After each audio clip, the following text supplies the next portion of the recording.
You have described in your paragraph 19.3 in your statement what in fact you say Kruger did when he got to the scene.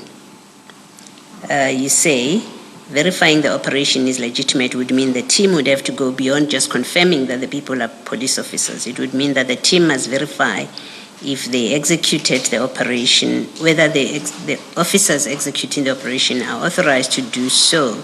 This would require confirmation of the type of operation, etc., and confirmation of, for example, the warrant being executed. This seems to be what Captain Kruger did when he arrived on the scene. Now, we know from his evidence as well, Captain Kruger, that he took photographs of the vehicles that were there.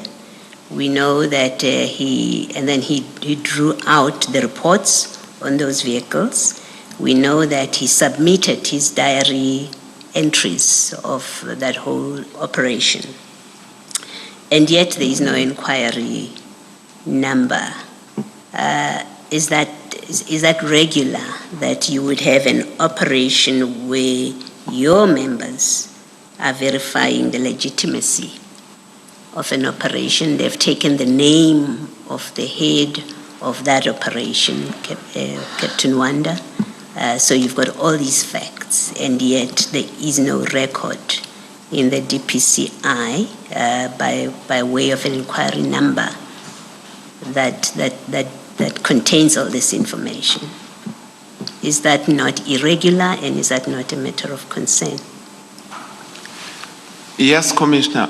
I think you would have seen, Commissioner, that on the message that he was telling me about Northam, he would have illustrated the inquiry number there, because the standard practice is that there is an inquiry.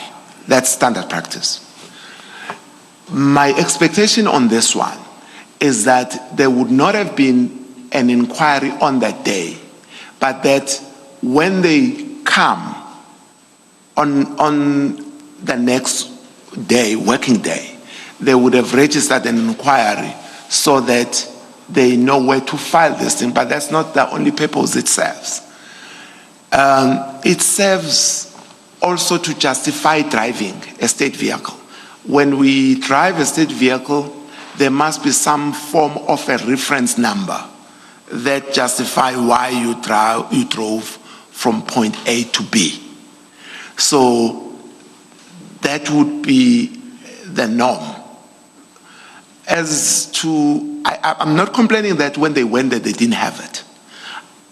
What I find troubling is that when they come back, still not, because it is what they would have needed to put in their logbook as the purpose for driving to a specific address.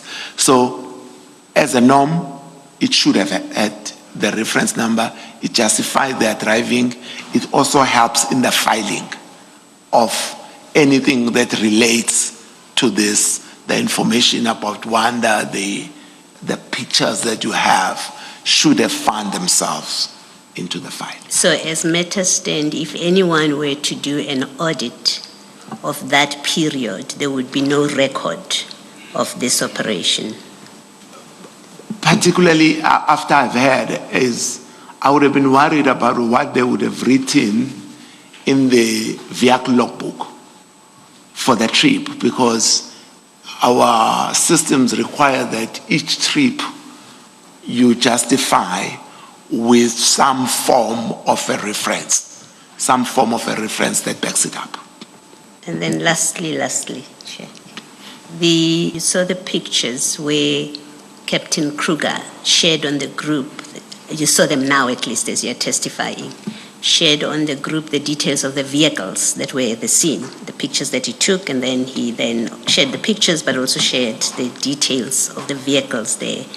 Did you ever receive any of those pictures and any of the car vehicle details?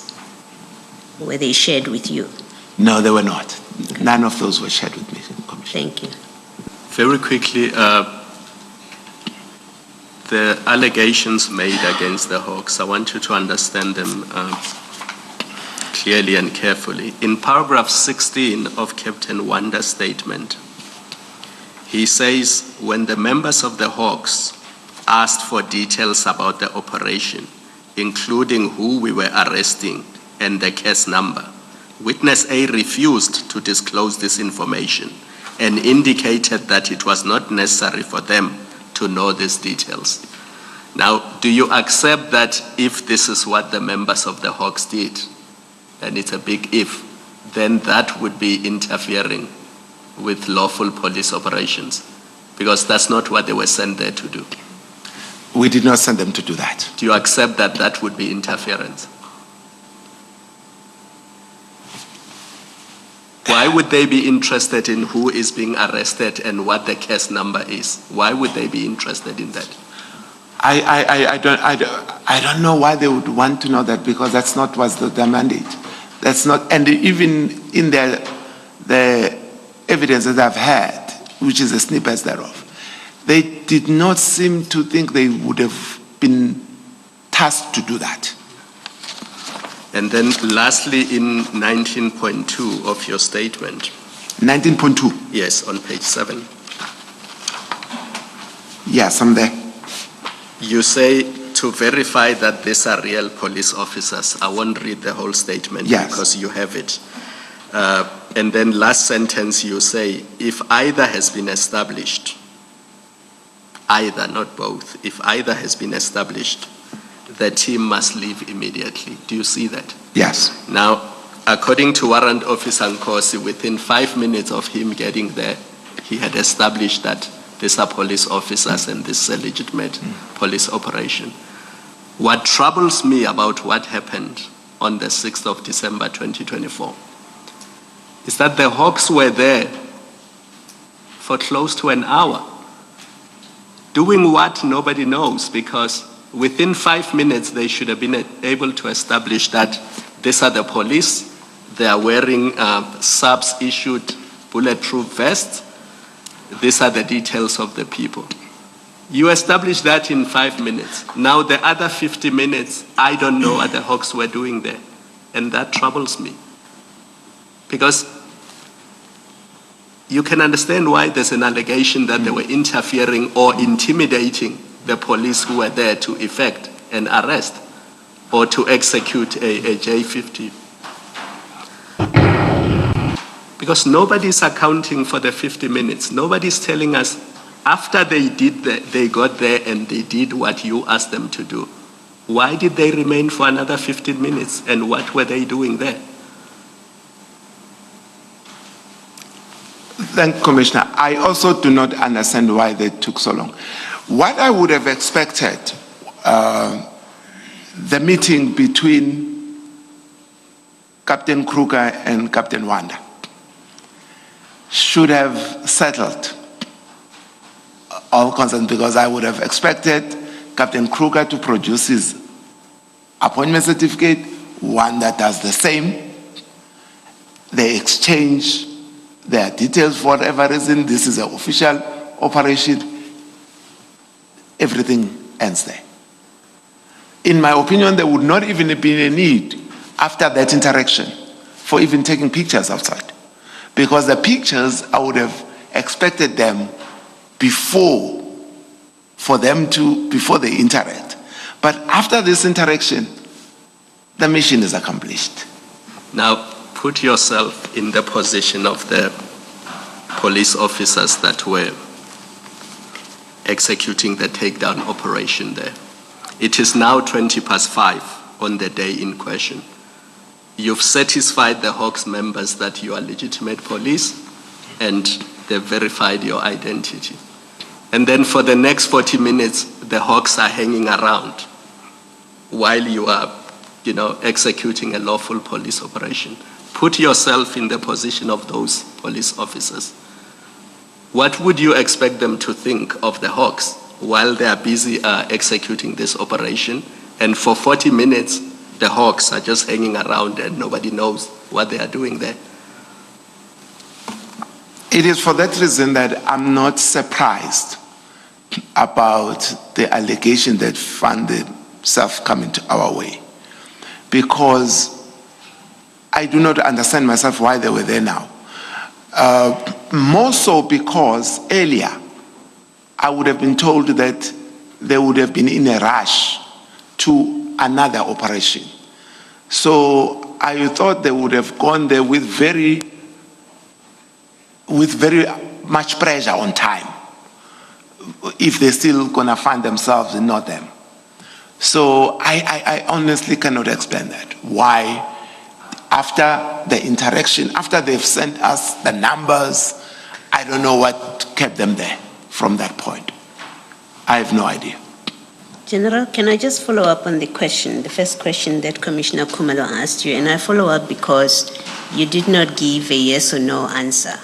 He asked you, he put to you that that when Captain Kruger was with Captain Wanda, there was a request to see the J50. Witness A told them that the operation was legitimate. That was paragraph 16. You remember, Commissioner Khumalo just read to you. Correct. When the Hawks asked for details about the operation, including who we were arresting and the case numbers, witness A refused to disclose the information. Now, from the evidence that we've had, by this point, your Hawks members know and are satisfied that this is a legitimate, this is a police operation by this point.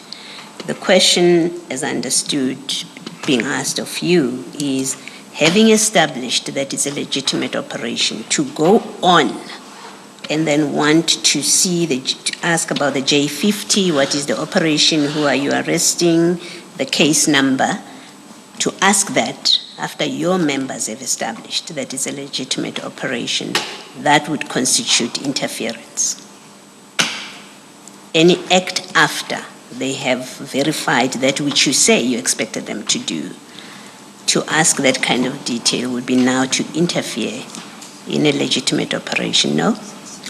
I am not opposed to that view, because who they wanted to arrest there, with or without a warrant, was not our business. That one, I don't think we'll have a dispute on that, because the purpose was to find out, are these Hawks members? Yes, no, police.